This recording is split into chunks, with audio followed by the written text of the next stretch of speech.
Good evening, everyone. Thank you for joining us again this week. My name is Tawana Rivers, the CEO of the 10K Project. We are a wealth building community where we teach our members how to build wealth. And more importantly, we invest in Black founders. And I'm so excited to have you guys join us this evening. We are streaming live in Facebook. So everyone there in Facebook, thank you for hanging out with us this evening. And to all my people here in Zoom, y'all know I love y'all. And so thank you for showing up tonight. We have another amazing founder doing amazing things. This time, the amazing things are happening on the continent of Africa. And so we're going to hear all about what Michael is doing with his company. I'm going to be putting, Talisha's going to be putting in the chat the link where you can actually hit the invest button if this is something you're interested in adding to your portfolio. We'll also add that link to the comments of the Facebook Live, so you don't have to go hunting and searching for it. We're going to give it to you.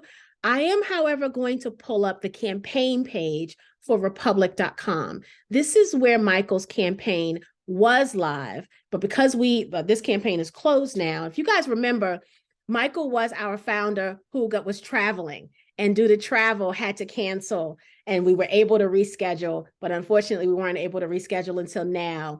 And the campaign page on Republic has since expired, but the company is still raising capital. And so we're going to hear all about it. There's still an opportunity to invest. You'll just be doing it off portal, which we've done that before, right? Not everyone that we invest with is on an equity crowdfunding campaign or investment crowdfunding campaign. So that's not new to you guys. So just wanted to let you know why the link will be different than the page that we're going to just take a look at. But I want you to see the deal terms, and you're familiar with the Republic page. And so I still want you to look at that and add that in your due diligence process. Okay.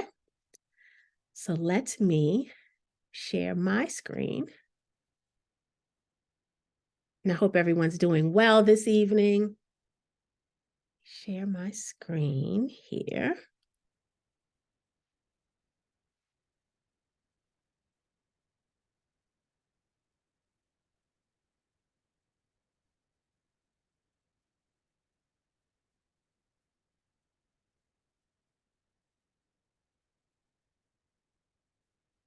Okay, so I think you guys can see my screen.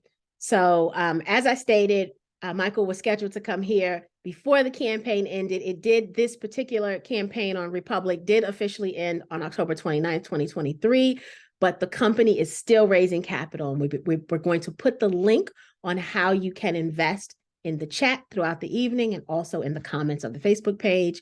But you can see on the portal, they raised a little over $70,000 from 84 investors. This is a safe note. I wanted to bring you to this page because I love this video and I love how it explains what the project is. And so I want you to come back here and look at this video. And we may even play it for you this evening, right? Depending on if we have a little time or not. But take some time and look around this page a little. Because the campaign is closed, some of the stuff that you typically look at is suppressed, but some of the information is there, right? So I'll stop sharing that. Again, we're going to put this link. Let me just pull up the link here. Hold on, I don't think I'm sharing anymore. Let me share it again. So I want you to see the link that we're going to put up as well. I want to give you all the information. So this is the link we're going to have up. LipaLater investments, right? There's a lot of information here. So I'm just going to scroll so you can see all of the information that's listed there. Michael's going to go over all of this. He's going to tell you what all of this is. He's going to tell you the amazing company that they've built and the amazing things that they're doing, right? But I want you to see all of the information that's on this page. So really, really good information. Between this and the Republic page, I believe you're going to have exactly, and obviously talking to Michael this evening, I believe you're going to have exactly what you need to make an informed decision to determine if you want to add this to your portfolio. So with that said, I am going to introduce Michael to you with LipaLater. Michael, tell us a little bit about yourself. Tell us about the organization, what problem you solve, all of your plans and dreams for the company. This is an opportunity for us to love on you a little bit tonight. so that we can, celebrate the difference that you're making in the lives of so many people. So welcome to the 10K Project, sir. Thank you so very much, Tawana and Talisha, for the opportunity with the 10K Project. It's a pleasure to meet everyone on the group and everyone who's live streaming on Facebook. It's been a long time coming. I'll start by saying that. I know we were meant to have done this in September, but better late than never, I always say. And there's no particular issue in meeting a new group of people who can hear about different ideas and things that we're doing on the continent. And so I think I'll probably give you guys a background about myself and my team. And I'll probably also share my screen, Tawana, if that's okay with you, on a short pitch deck that I have. Absolutely. That can just give people a lot of overview in terms of the company, what we're trying to do, what we're trying to solve on the continent, and some key highlights about us.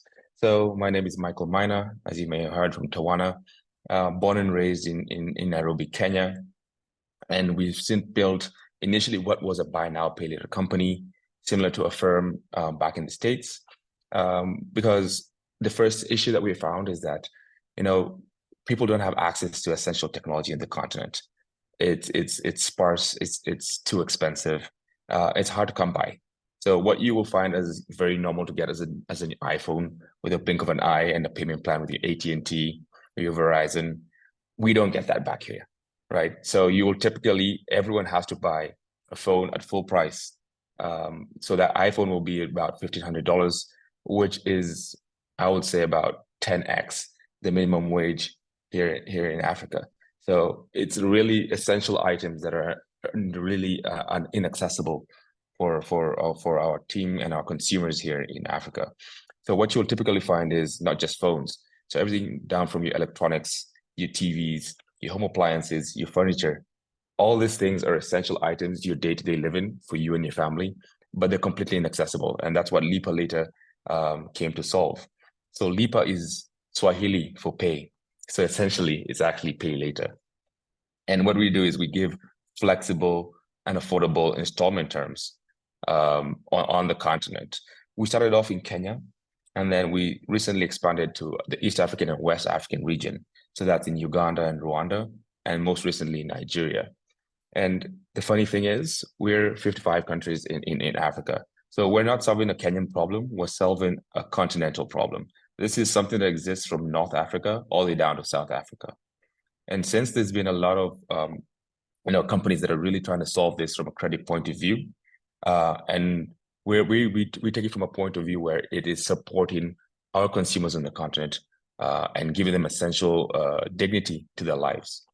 So Tawana, I want to stop there for any initial questions before I share the pitch deck and run through the pitch deck for everyone to be able to see what I got. Yeah, I think you're okay to go ahead and start. Well, we typically do the Q&A at the end.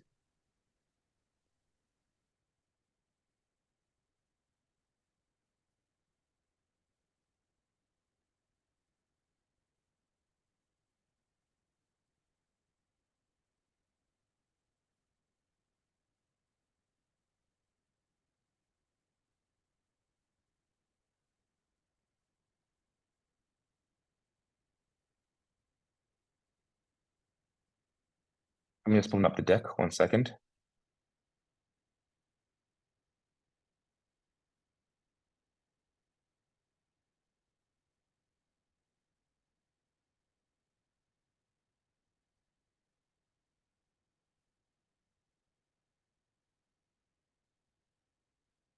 And let me know when you can see my screen.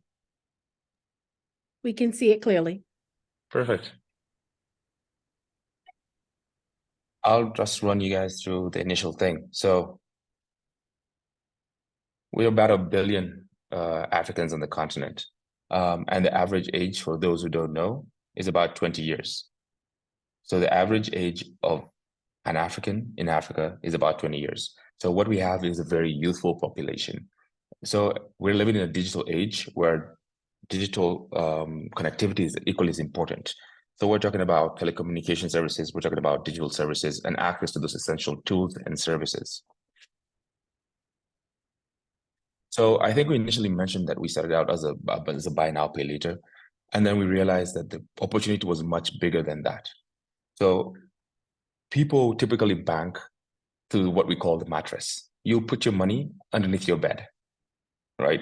So the things that we're trying to solve here is access to credit and access to essential, simply dignified banking services. So for both our merchants and our consumers, because another thing that is very different on the continent is your mom and pop stores are the ones that carry the heavy burden in terms of retail.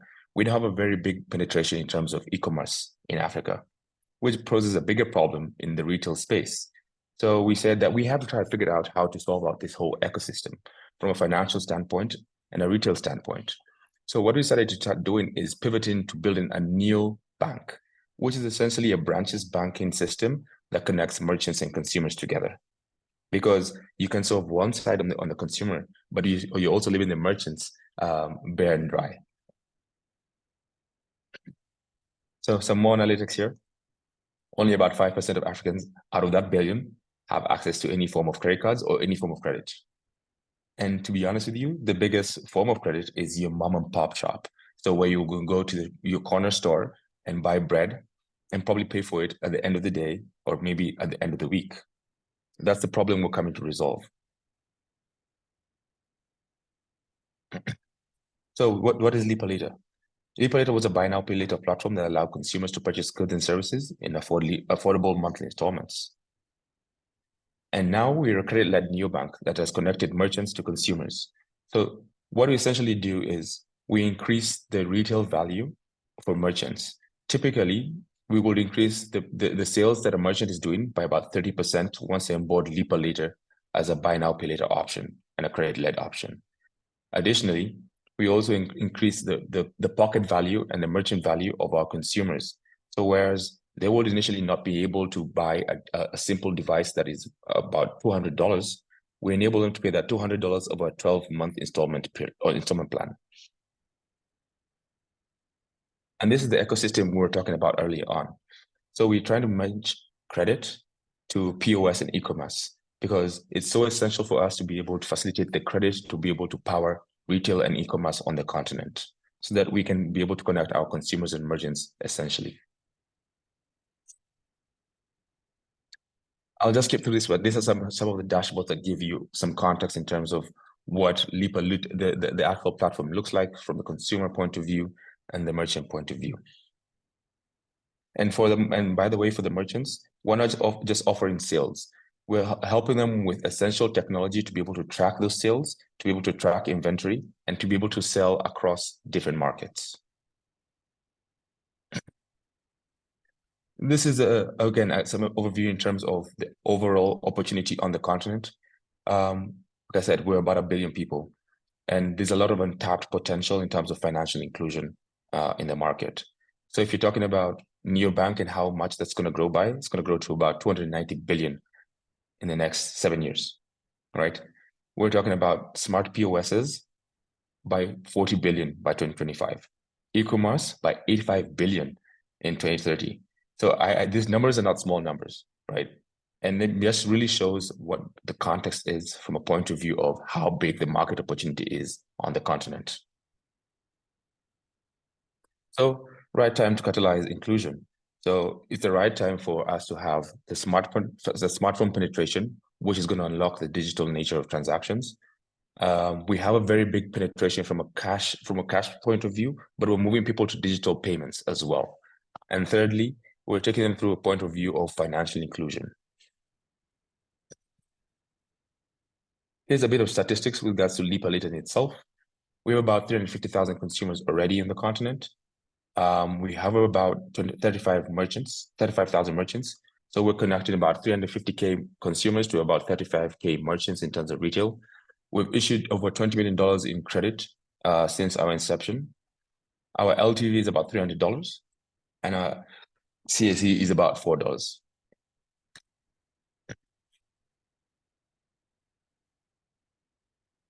Now, despite all of this rosy numbers, we have even rosier numbers. One of the most important things is people are essentially paying us back. That's one of the biggest difficulties that people find. They typically find that in a traditional financial institution, you don't want to take the big risk because you think you'll get big defaults, or you'll find a big pool of people not paying for your goods and goods and services. we have a performance rate of about 90%, which means about 10% of our payers pay late, but they still end up paying at the end of the day, right? And another statistic that we find is that majority of those 10% is more of a capacity issue and not a willingness issue. So we're really trying to figure out how to accommodate more of these clients that are underserved in the market. Some interesting statistics about our marketing. These are, again, essential goods and services that we're providing in the market. So 65% of our consumers come from organic sales, 20% come from referrals, and 15% for the brand marketing. So we've not even ramped up our point of view from marketing, and that means we can unlock a lot more if we had the capacity to do so. A little bit about our credit processes. So we wouldn't typically follow the quote-unquote norm of a traditional banking institution. This is because a lot of the people who are getting credit and access to credit on the continent don't simply have transactional data or financial data. So we're having to use alternative forms of data to be able to credit score them and use machine learning to learn more about how to serve them better in the community. So when a client submits the application, some of the things that we do is fraud checks and identity verification checks. We also try and do some credit scoring for them. And then we utilize a majority of our machine learning and an internal scorecard to be able to give them a credit decision. And what we essentially do is we either approve them for a credit limit, we ask for extra information about them, or we reject them. But this rejection is not really a rejection. What we do is we give them more time to build up a credit score so that we can be able to essentially give them credit in the near future. This is what our pipeline looks like. On the table, these are some of our biggest partners on the continent. Some of them might be familiar to you guys, from Apple to Samsung, to Huawei, to Flutterwave, to Walmart. And what these essentially are is what retail sales can be unlocked through credit at these various partners. So this, about 10 or 12 partners form about the 35,000 partners we were talking about earlier on in the discussion. A quick overview of why LipaLater. For the merchants, we enable them to accept payments in monthly installments. We enable them to access credit through stock. So the credit is not just from a B2C perspective. We're also serving a B2B perspective. So for example, Tawana could be a small store that sells local phones, and she might need to be able to purchase more stock to access more consumers. So we'll also extend credit to Tawana's shop in this particular case. We also give them smart POSs so that they can be able to not just process buy now, pay later sales, but also cash sales and track the inventory on that, as well as card payments. And then we also give them an easy access to be able to open bank accounts, which essentially they would not have. On the consumer side, we enable them to have easy access to essential credit. We enable them to be able to shop online and offline, as well as open bank accounts that enables them to build up their credit history. The bigger picture of what we're trying to do here, like I mentioned earlier, is to ensure that from an end-to-end process and this whole ecosystem, we're able to resolve the connection between merchants and consumers from a credit point of view to a retail point of view. So our connection is this credit and this retail, and it's meshed together through a bank, a neobank. Our goal is to have about 1 million consumers by the end of 2024, and I think we're well on our way for that. This is some competition analysis with regards to different devices, different groups, different banks. And essentially what we've tried to create in terms of our products is try and resolve some of the things and key pain points that our consumers have told us that they're experiencing with traditional lenders and traditional bankers. This is some of the things that help us in the market. So we're a fast mover, and hence we have a lot of de-risking strategies. And like I mentioned earlier on, that is why a lot of our consumers are willing and happy to pay on time because of the essential products that they're receiving from our side. So a bit of trajectory on the skyrocket that's LipaLater. One, we started out our device financing program in 2019. In 2020, we expanded our buy now, pay later offering. In 2021, we began our African expansion plan. In 2022, we hit some key metrics, like hitting about 30K merchants and 300K customers. And in 2023, this year, that's when we transitioned to a bank. Some of the interesting pointers here in terms of our software, we also have key integrations to all the biggest tech players in the market, including MasterCard. Some of you might have heard of M-Pesa, or the digital wallet that enables payments across the continent. So some of these people have also enabled us to have their software to be able to integrate and increase our product offering. This is our community, these are our people, and this is what we're trying to solve. A little bit about the team. We have my co-founder and CEO, Eric Muli, who started the company with. We have our CTO, Tom Gang, who sits in San Francisco. We have Claudine and Samson, who lead our country in Kenya, and our head of finance in our group market. We have various backgrounds coming from Stanford, all the way to Alibaba, all the way to Forbes. A little bit about our advisory board. So we have two key players that have worked in buy now, pay later platforms. That's both Zip in South Pacific Asia and Australia, and a firm in the States. So we have a lot of background from a banking perspective to help guide us through this process, and a couple of other seasoned veterans from a point of view of investments as well as banking. This is how much we're raising in equity. We're raising about $5 million. And that's what we believe is going to take us to about 1 million active users by the end of 2024. And we're raising about $50 million in debt. This will add to our existing portfolio of about $10 million in debt facilities. And just to give a bit more context, beyond the equity that we're raising, for example, we raised on equity on Republic, we're also raising debt investments. So we do both equity and debt. So short term to 12 months, to a longer term to about 5 years. And so we also have both product offerings and very competitive rates on the dollar.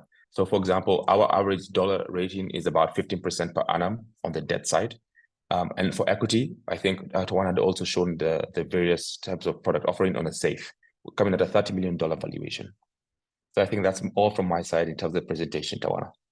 Very good. Very, very good. Thank you so much for that, Michael. This is great. I mean, this is amazing. I think you may have had me at We Are the Firm of Africa. Like, I mean, everybody understands that, right? Because you see a firm all over the place these days. And so people definitely understand how that works. And I love that you're solving a problem for so many people. I mean, you said it, you know, your smartphone's $1,500. That's 10 times what people bring home. There's no way someone or that the masses will be able to take $1,500 on the continent and go buy a phone outright. You know, it's impossible for many people in the United States to do that because it's just absolutely astronomical on cost. And so to be able to pay a little bit over time is a wonderful solution for many people to be able to still bridge the gap between the haves and the have-nots, right? Because we do know these items are the type of items that propel us into success in many ways, right? I mean, people are making movies on Apple phones, and they're, you know, doing business on phones and all of these things. And when you think about the people that don't have these devices, how that could put them at a deficit from being able to propel and advance their lives. So what you're doing is you're making these things accessible to the average person so that they too can have an opportunity to better themselves. So wonderful. 100%. Absolutely wonderful. I see a couple of questions. I saw one. Stephen asks, what's the credit score credential needed to get a shot at it, is what he said. Yeah, that's an interesting question, Stephen. And we mostly use alternative data. Like I mentioned, for example, a majority of the Africans on the continent don't have transactional history, or they don't have a credit score. So we have to use alternative data. So, example, things like their airtime usage. How much are they actually utilizing in terms of their phones? How are they using their data on their phones as well? Some of the transactional history from an M-Pesa or mobile money point of view. So we're really trying to utilize as much as alternative data as we can get to be able to create a credit score. Additionally, because of the amount of clients that we have in our ecosystem, that's about over the 350K, we've been able to create a credit scoring algorithm that can tell us, like, for example, Tawana is a lady aged between this age and this age. This is the type of phone that she wants. And we use that data to be able to give us a credit decision that can influence who gets a credit score or not. Very good. Very interesting. Okay. Anonymous says, Financial Control Center sounds like a banking institution. Will it offer support to the smaller of the masses that are really doing their all to rise up from not so great situations, meaning the regular blue collar worker? 100%. So I'll give you a bit more context. Our average loan size is about $150 on a phone. That's how much people are coming to get on phones, about $150, not the iPhone for 1,500, $150. So we have a lot of entry-level market smartphones on the continent. So our top clients will be getting the 1,500, but the majority of our clients are getting a phone for $150. Okay. Right? So we actually serve an end-to-end consumer. And our minimum ticket size for an item on our platform is $50. So all the way down from the blue collar worker or your entry level type of clients is what our bread and butter actually is. Nice, very good. Tracy says she appreciates the use of the alternative data, using that info for the collective good. Thank you so much, Tracy. Yeah, I agree. Appreciate that. So tell us, so outside of raising capital, what else does the organization need? Yeah, that's a very good question. For us, we've been really trying to figure out as much support as we can get from industry leaders. So if we have anyone who's watching this, anyone who would like to offer their support out of a strategic standpoint, an advisory standpoint, you can never hurt from information. You can only gain. So we'll always be open to hearing what people have had in terms of experience. Put us in connection with people who have run banks before, people who've been had a robust working with financial institutions at scale and at growth. So those are some of the things that we will definitely want and need as we continue to scale and grow across the continent. That's an essential need for us beyond the capital raise as well. Very good. Miss Jackie says, I like the idea. What is your exit plan? And then she said, are you familiar with Africa Healthcare Ecosystem Company called Montecerno? CEO is Clement Oko. All right. So is a different type of things that we'll be thinking about in terms of exit. I would like to first of all talk about an investor exit. So beyond the equity as well, we're doing convertible debt that allows the investor to have a lock-in period of about 2 years.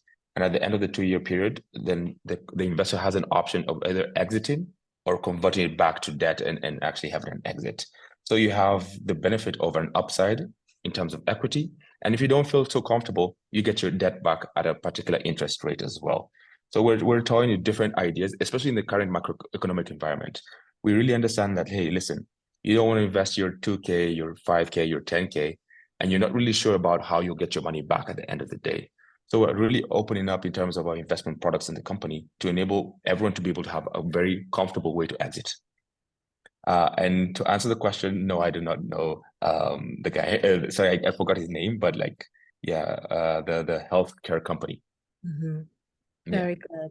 Jackie, is that somebody you think he should know based on what you've just heard about him? Is that a connection you're able to make? Yeah. Jackie is the queen of connections, Michael. She knows all the players. And so that would be great.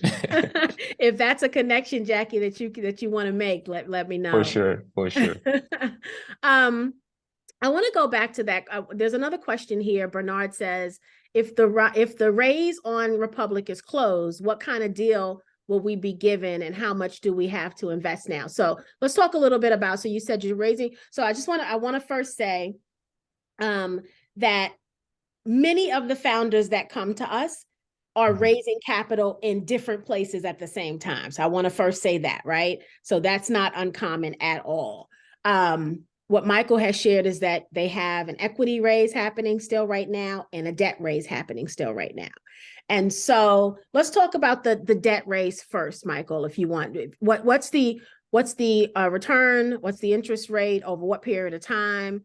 And where can we find those details? Is that on the link that we're going to give to everyone? Yeah, 100%. So on the debt side, majority of our debt historically has come from actually venture capital debt. We've signed about $10 million deals historically. But we also, we wouldn't get to where we got here with just companies alone. It's a community that has also helped us get to where we've got. And so the minimum ticket size for our debt investment is about $10,000, right? And it's still the same information from an equity standpoint to the debt standpoint, because it's all about the company.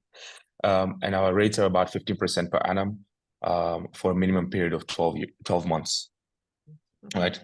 So that just gives you a bit more context in terms of how we're raising and some of the rates that we have.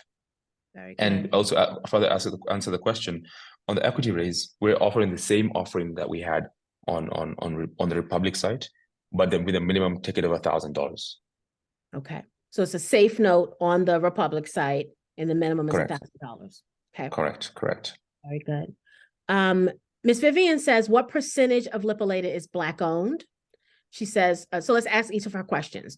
You answered the one about the exit strategy, but what percentage of the company is Black owned? A majority of the company. So the Black owned portion will probably be about maybe 70%. Okay. And then who is the founder or designer of LipaLater? I'm one of the founders and designers of LipaLater. My other co-founder is a gentleman by the name of Eric Mully. He had the privilege of studying in the States. He was actually based in Boston at Babson College. Very good. Very good. And Ms. Vivian, let us know if you have additional questions about the exit plan or the exit strategy. Anonymous says, and sorry, to want to just also give a bit more context. Also in the email address that you put in the link, we can answer as many more questions. And if anyone would like to have maybe a separate call, one-on-one to get a bit more context about what other investment opportunities exist, we're happy to do that. And we have a team that is ready to do that. Very good. Yeah, very good. Anonymous says, can you please go over your competitors again and advise the advantage you have in obtaining customers? Also, how do you advertise? I'll start on the second part first, which is directly related to how we're getting our clients. So we have more need than we can serve, because this is such a novel product in the market. We have a lot more clients coming to us. About, like I said, 65% of our clients come to us organically. And then another 20% come to us through referrals. And then about 50% come through our marketing. Majority of our marketing is targeted on digital marketing. So for example, your Facebook ads, your Instagram ads. We'll have one or two above the line strategies where you have one or two billboards in the various cities that we're in. But a majority of our clients are coming through digital platforms on a marketing point of view, right? And then on the competitive analysis, what I will say is I can give a bit more context on how things work. Unfortunately, we have a lot of payday lenders. We have a lot of mobile lenders who have really exorbitant prices in the market. So you'll have someone giving you an average of $10 to $20 and charging you an annual repayment rate of 1,000%. We have those type of products in Africa, right? So what we came to do in the market is ensure that, one, we give you a longer period. So the average period for this payday lenders and mobile lenders is an average period of 30 to 60 days. We came in the market and give you up to 12 months to repay your loan. Because another thing we came to realize is how much you're paying per month is equally as important as how much you're getting. We have to have a monthly affordability that will ensure that you're able to cater to your monthly needs and doesn't feel like a chore or an obligation. It feels like something that fits directly into, it's like a credit card bill, something that you can slowly plug into your monthly expenses without feeling the heat or the burnt of it, right? Additionally, if you're looking at the point of view of essential credit, people will be charging you their 1,000 APRs based off, I would say, irrelevant credit. They're giving you $5. So instead of buying something essential, you'll find someone going to the liquor store and using the $5, right? We are essentially, we don't give you the cash to buy these items. We've partnered with all the 35,000 merchant stores. So once you get a credit limit as Talisha, you go to the store and you pick up your item. So we ensure that you're getting the item that you actually deserve so you can live a more dignified kind of life. Very good. Very good. Ms. Patrice says, what are the interest rates for consumers and merchants? So we currently charge an average interest rate of about 5% per month. The average industry interest rate is about 15% per month. So that's pretty good. Comparatively. Yeah, it's very reasonable. Yeah, and to be honest with you, and it's also important to be very transparent. The rates we're getting as lenders here in Africa are a lot higher. So, banks don't want to touch you if you don't have security. So we also have to try and figure if we could get cheaper access to credit from the debt point of view, we would be able to easily and happily charge our clients a little more affordable rate. So we also have to look at macroeconomics. We have to look at different things from a point of view of how much is our cost of credit initially. Nice. And on the page, there's also our unit economics on the link that you also put there. I think on the 5th or 6th page, there's a good breakdown of our unit economics from a B2B perspective and a B2C perspective. Let's pull that up and take a look at it.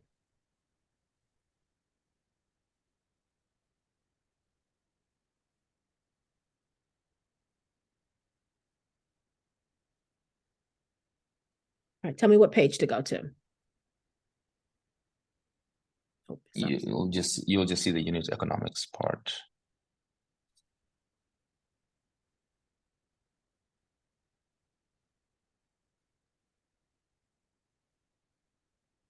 Oh, I probably I should. think it's at the Down bottom, I at the believe. bottom. Yeah, for sure.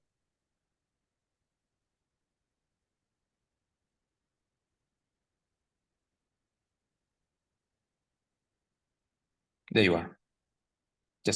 You just passed it, actually. Oh, right here. Yeah, no, it's hard. You passed it. You scrolled past it. Just go up a bit slower, please, and I'll show you. You'll see some numbers. There you go. Oh, right here. Yep. So this just basically gives you a breakdown of the B2B and B2C in terms of the interest rate, the repayment period, what the insurance looks like, what discount we typically get, the cost of funding, and so on and so forth. And the cost of funding, this has been broken down from a Kenya shillings point of view. And that's why you'll see from a dollar point of view, it's a bit different. So if you're looking at these numbers, this is all based on a Kenya shilling point of view. Right. And just for anyone who wants to convert, $1 is about 150 Kenya shillings. Very nice breakdown. So again, and this is also we also have transparent pricing. So for all our clients, this is something that there's no hidden charges or costs. We give them everything as they need to see it. So they're also able to make an informed decision when they opt in. We genuinely believe that financial education and sensitization is equally as important as getting the financial credit. Very good. Yeah. Talisha, are there any questions in Facebook, dear? No, ma'am. Very, very good. Any additional questions here in the Zoom? Give you guys a minute to ask some additional questions. Oh, excuse me. Bless you. Thank you.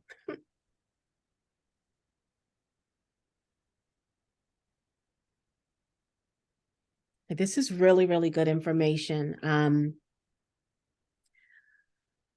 I'm thinking, where do you see, we talked about exit plan, but like, and we watched the progress you've made since 2019, right, till now.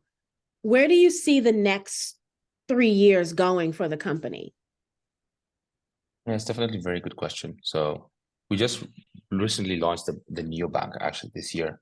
So our major focus is going to be on product development and ensuring that we're able to serve as many customers across the continent as possible. So there's a number of things that we're working on. And one of them is, like I said, the neobank, the smart POS, to ensure that we can be able to create the connectivity and increase the retail power of our merchants. And we want to get to that a million mark in terms of consumers. Once we're able to get to a million mark, we're really trying to make a dent financially in the retail space in Africa. And we can be able to, penetrate a lot deeper in terms of people understanding what we're really offering in terms of our products and services. And what we really envision is that we'll be able to partner with bigger banks and institutions that will see that, listen, you don't have to go through the traditional forms and make things very difficult. We have broken down the barriers for you and on your behalf, so we can get a deeper penetration to more consumers on the market.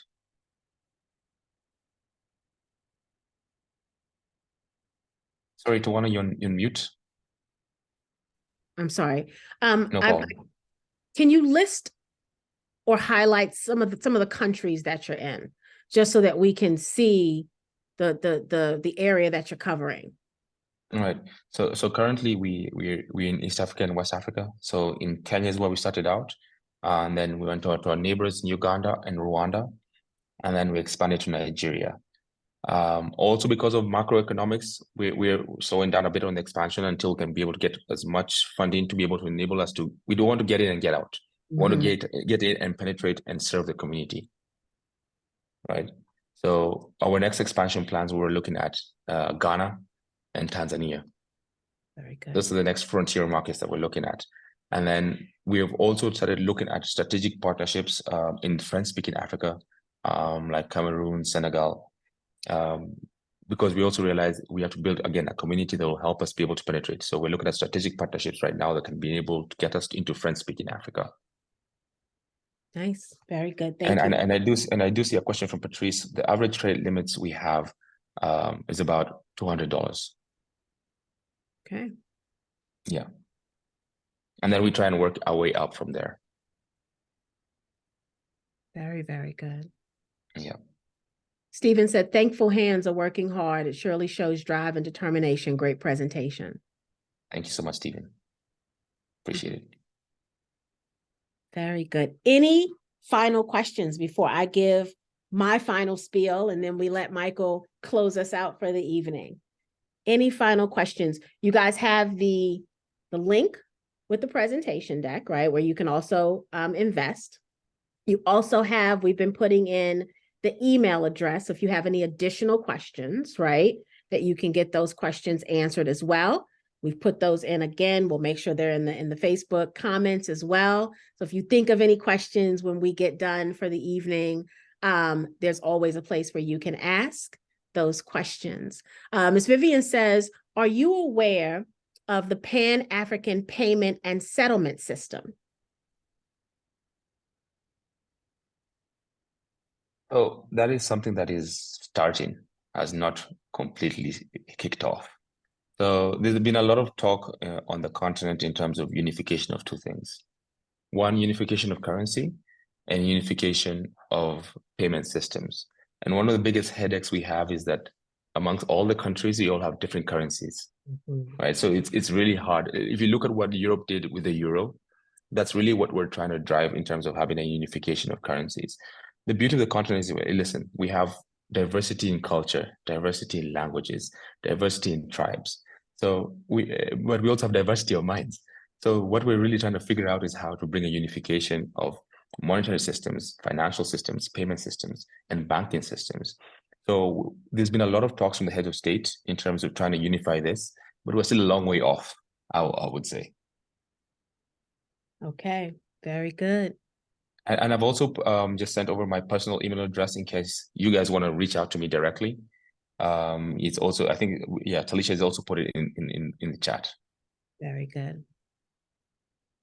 All right, this has been a great presentation. Again, the deal terms are the same as they were on the Republic page, except there's $1,000 minimum, but it's still a crowd safe note. And so there's also the debt opportunity that is a minimum of $10,000 that, you know, had its own set of terms as well.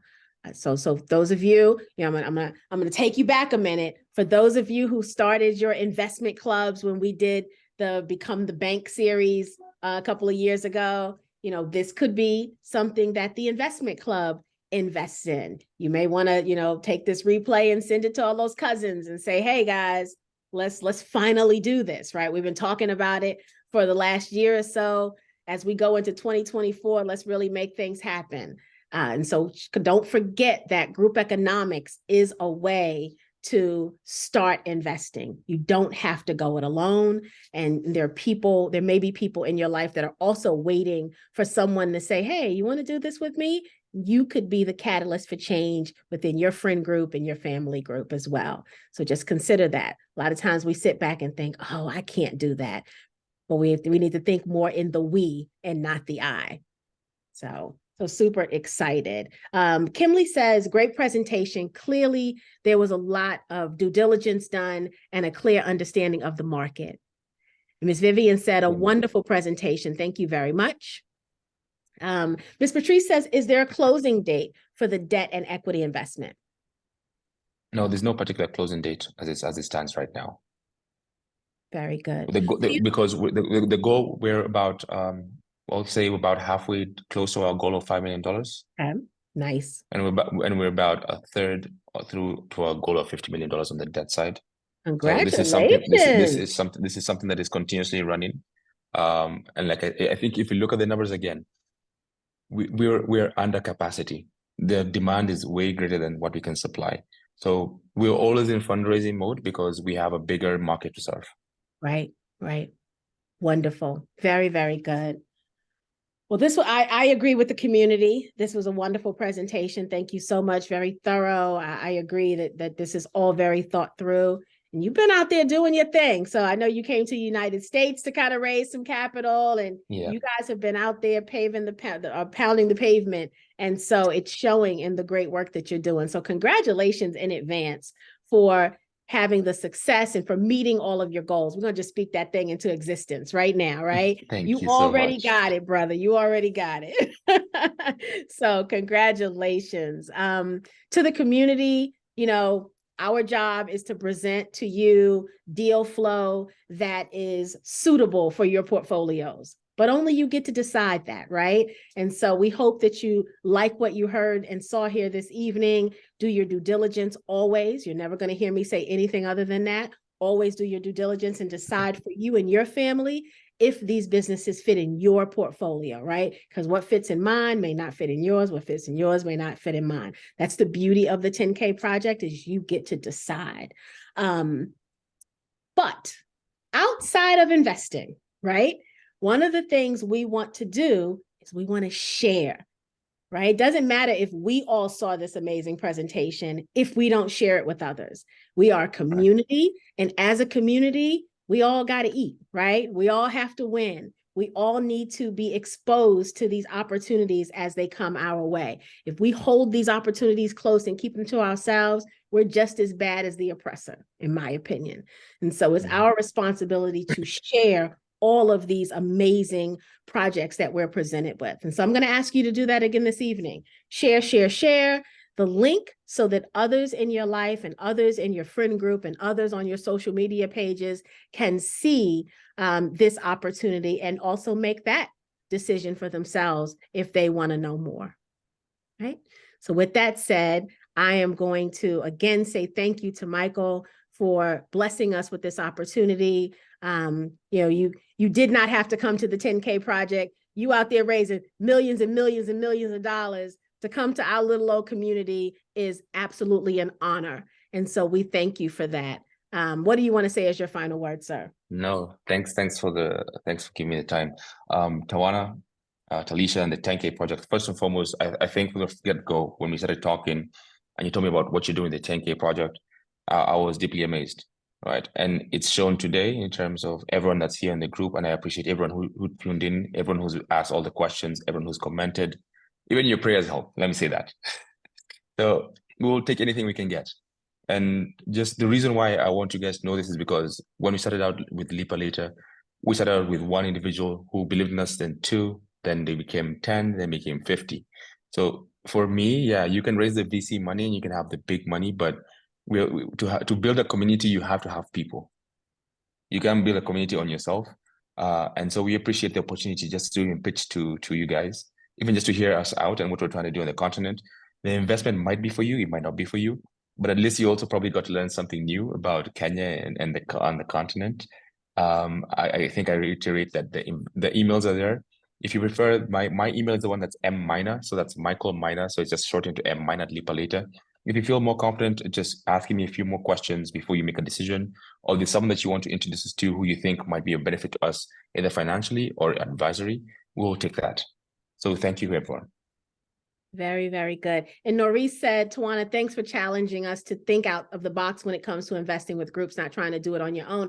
And Norris, absolutely. And the thing to remember is in our knowledge center, we've got that whole family bank series. I think it was like 9 webinars that we put together 2 years ago.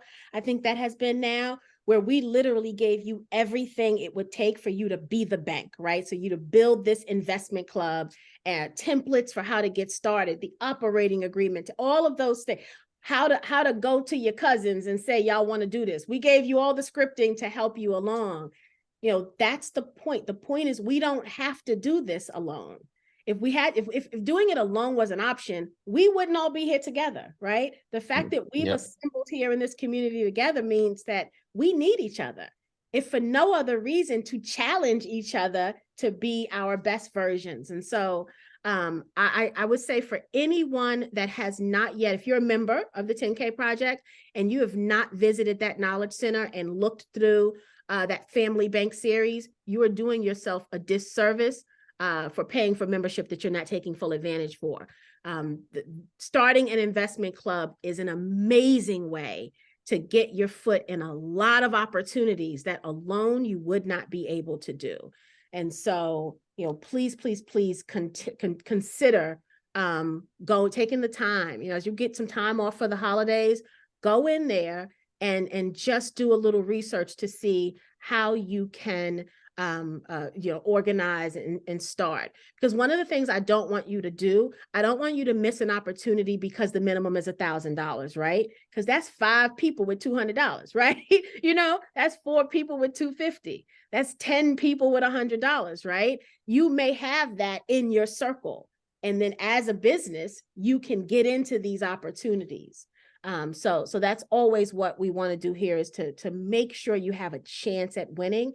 And that's why we put all of that information out there. For those of you who are members, that series doesn't cost any additional money to you. We thought about putting a price tag on it, and then we said, nope, because this is something that they need to be doing. And we wanted to remove any barrier of entry. So all 9 of those series, they come with membership. All right.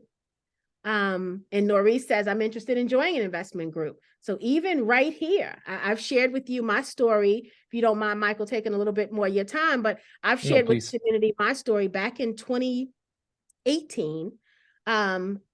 Myself and about 300 people started an investment club, 300 strangers that we met online, all Black.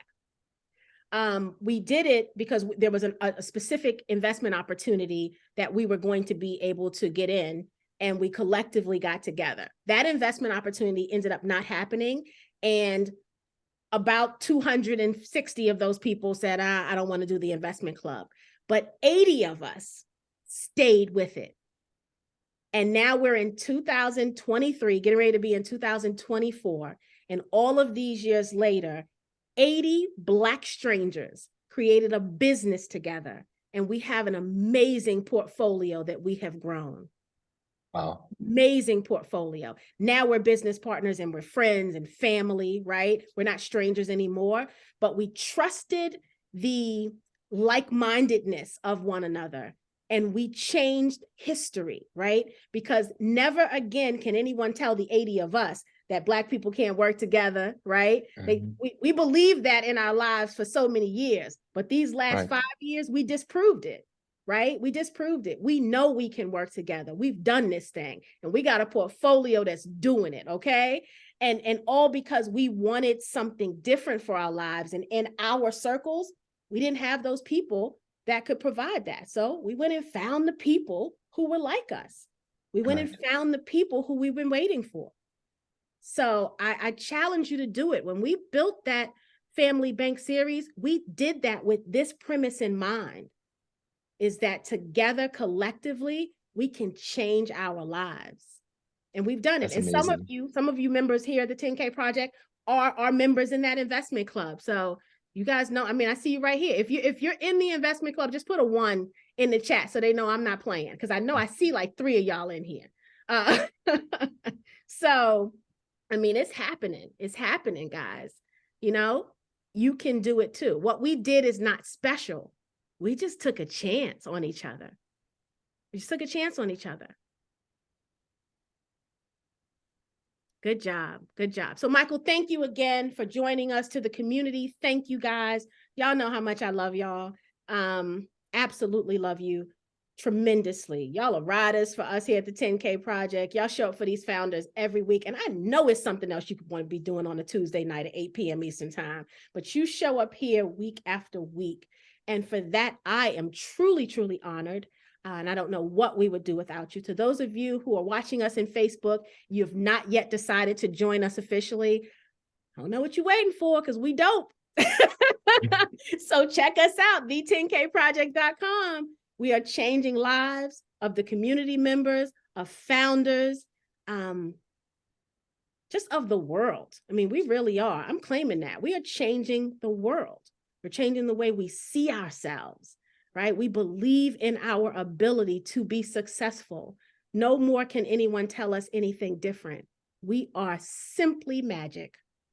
With that said, thank you guys. Have a wonderful, wonderful evening. I love you, Michael. Congratulations in advance. Thank you, everyone. Brother, that 30 Thank you so million much. is waiting for you. It's waiting for you. It's waiting. Thank you, guys. Go open that email. It's going to be in that email. You got the email right now. All right. Good night. Thank you so much for the everyone. energy. Good night, everyone. Bye.